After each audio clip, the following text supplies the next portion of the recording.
Some Stanford grads got venture capital funding actually as many as 12 years ago, and started with this vision of getting rid of having to write lines of code and abstracting the complexity of building an application.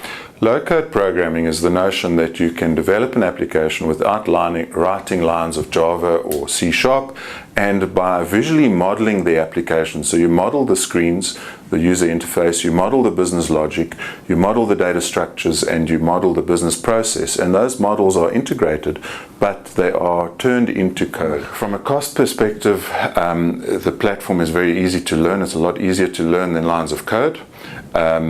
It's a lot quicker to develop, so you can get an application into production a lot quicker than you can by writing lines of code.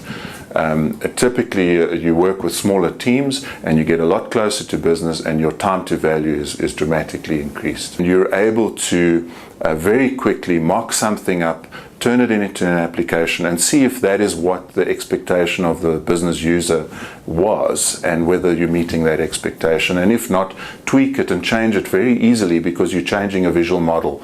You're not having to change lines of code and compile and find the errors before you actually see what the result is. There's still a place for lines of code, but because you can get a lot closer to business and you can learn this easier than learning Java or .NET or any of the other low-level programming languages, it's going to create jobs. It creates innovation. It's really a platform for innovation. The interface in terms of coding is a Windows desktop application.